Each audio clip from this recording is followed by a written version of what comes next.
Hello everyone, this is Jyoti here. आज की video में करेंगे एक और आईपीओ का रिव्यू और ये आईपीओ है ईएमएस लिमिटेड का आईपीओ जो 8 सितंबर को ऑलरेडी ओपन हो चुका है। 12 सितंबर को ये क्लोज हो जाएगा। तो कंपनी के सभी डिटेल्स के बारे में देखेंगे, कंपनी के फाइनेंशियल्स, देन आईपीओ की details, grey market premium, first day का सब्सक्रिप्शन, इसका पेयर कंपेरिजन और इन सभी के बेसिस पे देखेंगे कि क्या इस आईपीओ के लिए अप्लाई करना सही रहेगा या नहीं। तो सबसे पहले अगर कंपनी की बात करें तो 2012 में ये कंपनी इनकॉर्पोरेट हुई थी। उसके बाद इसका वर्क अगर देखें किस तरीके का ये काम करती है तो ये वाटर एंड वेस्ट वाटर की कलेक्शन, ट्रीटमेंट एंड देन उसके डिस्पोजेबल के वर्क में ये सर्विसेज प्रोवाइड करती है।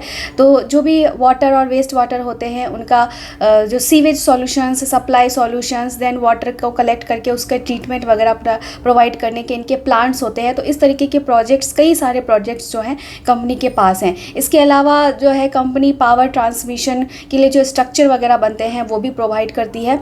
तो इन सब तरीके के जो मेन वर्क है वैसे कंपनी का वाटर एंड वेस्ट वाटर की कलेक्शन एंड देन उसका ट्रीटमेंट और डिस्पोजेबल का जो काम होता है इस तरीके के काम कंपनी करती है। कंपनी के पास इस तरीके के बहुत सारे प्रोजेक्ट हैं और कंपनी के पास खुद की जो है सिविल कंस्ट्रक्शन टीम है जिसके अंदर इनके पास 57 इंजीनियर्स हैं। इसके अलावा कंपनी अपने प्रोजेक्ट्स को कंप्लीट करने के लिए बाहर से आउटसोर्सिंग हेल्प भी लेती है। तो ये कंपनी का पूरा बिजनेस मॉडल हो गया। अब हम इसके फाइनेंशियल्स की तरफ देख लेते हैं कि कैसे इसके फाइनेंशियल्स हैं। तो अगर यहाँ पे आप असेट देखेंगे कंपनी का, तो कंपनी का असेट जो है पिछले 3 सालों में आपको ग्रो होता हुआ दिखेगा। पिछले 1 साल में कंपनी के असेट में अच्छा ग्रोथ देखने को मिला है। कंपनी का रेवेन्यू जो है वो भी अच्छा दिख रहा है, ग्रोइंग है। लास्ट ईयर्स में इसमें अच्छी ग्रोथ देखने को मिली है। देन इसका प्रॉफिट आफ्टर टैक्स में भी एक कंसिस्टेंट ग्रोथ देखने को मिल रही है। पिछले साल कंपनी ने अच्छा ग्रोथ करके दिखाया 2022 से 2023 तक। देन कंपनी का नेट वर्थ भी जो है वो भी बढ़ रहा है, रिजर्व में सरप्लस भी बढ़ रहा है। देन कंपनी की बोरोइंग्स की अगर बात करें तो कंपनी की बोरोइंग्स में ये एक नेगेटिव पॉइंट हमें दिख जाता है जो लास्ट 2 ईयर्स में हमें एक अच्छा खासा बहुत बड़ा जंप देखने को इसकी बोरोइंग में मिला है। कंसिस्टेंट है, स्टेबल ग्रोथ के साथ कंपनी आगे बढ़ रही है, लेकिन एक ही नेगेटिव पॉइंट हमें यहाँ से दिखता है कि कंपनी की बोरोइंग्स जो हैं वो भी बढ़ रही हैं। इनकी परफॉर्मेंस की अगर हम बात करें तो कंपनी का पीई रेशो जो है वो 10.78 पे यहाँ पे दिख रहा है। और अगर पीयर कंपैरिजन से पता करें कि क्या ये फेयर वैल्यूशंस पे है तो इसका जो पीयर है तो एक ही इस तरीके की लिस्टेड कंपनी है एक्सचेंज पे जो है वबाग लिमिटेड, जिसका पीई जो चल रहा है 13.86 पे। अगर उसके बेसिस पे यहाँ पे हम कंपेयर करें तो ये इसका पी रेशो है 10.78, जिसके बेसिस पे हम कह सकते हैं ये एक फेयर वैल्यूशंस पे कंपनी आ रही है।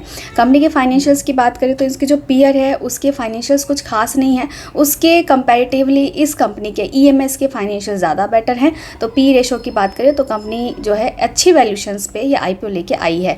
कंपनी का ROE ROCE काफ़ी अट्रैक्टिव है। और उसके बाद डेब्ट इक्विटी रेशियो जो है ये 0.09 है।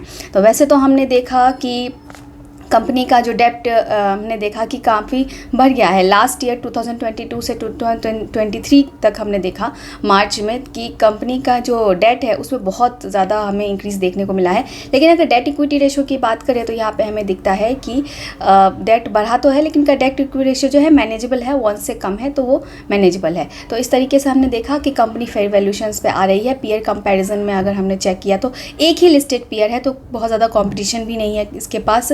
ये सब हमें एक पॉजिटिव पॉइंट देखने को यहाँ पे मिल रहा है। अब ऑब्जेक्टिव की बात करें तो कंपनी किस लिए फंड रेज करना चाह रही है इस आईपीओ के थ्रू, तो अपने वर्किंग कैपिटल की रिक्वायरमेंट्स के लिए। तो जैसा मैंने बोला कि इनका खुद का कंस्ट्रक्शन टीम है, तो अपने कंस्ट्रक्शन टीम को ये और एक्सपेंड करना चाहती है ताकि उनको बाहर से भी हेल्प ना लेना पड़े।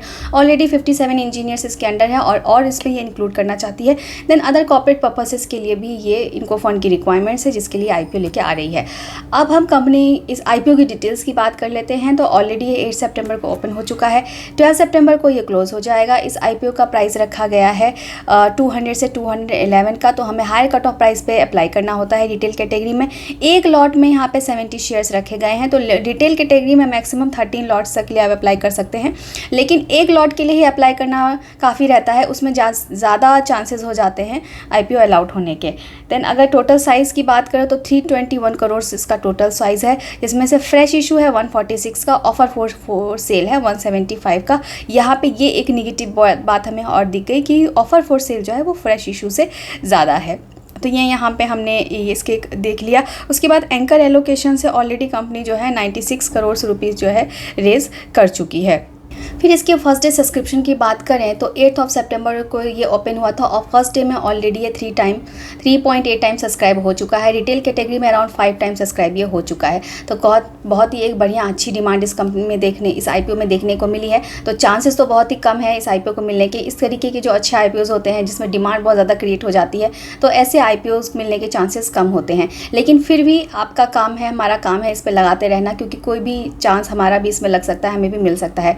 और इसके लिए अच्छा यही है कि आपके जितने भी डीमैट अकाउंट हैं आपके घर में, आपके फैमिली मेम्बर का, आपका, उससे आप IPO के लिए अप्लाई करें और एक ही लॉट के लिए अप्लाई करें। तो अगर आप डीमैट अकाउंट खुलाना चाहते हैं अपने किसी फैमिली मेम्बर का, तो उसकी डिटेल्स हमारे डिस्क्रिप्शन बॉक्स में दी गई हैं, लिंक्स प्रोवाइडेड हैं, आप वहाँ से जाकर ओपन करा सकते हैं। और भी किसी तरीके की आपको फाइनेंशियल नीड होती है, म्यूचुअल फंड, SIP, क्लासेस करनी है आपको शेयर मार्केट की, किसी तरीके भी फाइनेंशियल रिक्वायरमेंट है, तो उसके लिए आप हमें कॉन्टैक्ट कर सकते हैं। सारी डिटेल्स हमारे डिस्क्रिप्शन बॉक्स में आपको मिल जाएंगी।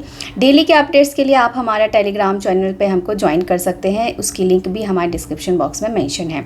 तो ये आपको सब्सक्रिप्शन की बात हमने बता दी कि फर्स्ट डे ऑलरेडी ये 3.8 टाइम सब्सक्राइब हो चुका है। बहुत बढ़िया डिमांड देखने को मिली है। अब देख लेते हैं कि किस तरीके की लिस्टिंग एक्सपेक्टेड है। तो इसका ग्रे मार्केट प्रीमियम फिलहाल चल रहा है 125 पे, और 125 पे ही ये स्टेबल है। देन इसका जो एक लॉट में 70 शेयर्स रखे गए थे, तो उसके बेसिस पे 8 to 9,000 के आसपास तक का जो है आपको एक लॉट पे बेनिफिट मिल सकता है। बहुत ही बढ़िया इसमें आपको बेनिफिट देखने को मिल सकता है। मतलब 60% के अराउंड जो है इसमें बेनिफिट मिल सकता है। 60% के अपर प्राइस पे ये जो है लिस्ट एक्सचेंज पे हो सकती है। तो इन सब से अब पता चल गया कि IPO ये बहुत ही बढ़िया है, लेकिन जितना बढ़िया होता है उतनी मिलने की चांसेस भी कम हो जाती है। लेकिन हमारा काम है अप्लाई करते रहना। तो एक अच्छी कंपनी है। इसका जो बिज़नेस मॉडल है वो थोड़ा सा यूनिक है, कंपटीशन कम है, अच्छी वैल्यूशंस पे आ रही है, एक स्टेबल ग्रोथ कंपनी में दिख रही है। तो ऑल ओवर हमको सब पॉजिटिव ही इसमें दिख रहा है। एक दो नेगेटिव पॉइंट्स इसमें है, जैसे ऑफर फॉर सेल में ज़्यादा है, तो वो अगर हम देखें तो मेजॉरिटी में देख रहा है कि प्लस पॉइंट है, जिसके बेसिस पे आप इस IPO के लिए अप्लाई कर सकते हैं।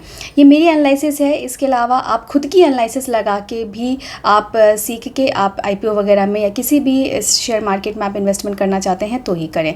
तो मेरी तरफ से यही है कि आप इस IPO के लिए अप्लाई कर सकते हैं। तो होप करती हूँ कि वीडियो आपके लिए इन्फॉर्मेटिव हो रहा होगा। अच्छा लगा हो तो एक लाइक ज़रूर करें, और ऐसे ही वीडियोस के लिए चैनल को सब्सक्राइब करके ज़रूर रख लें। Thank you.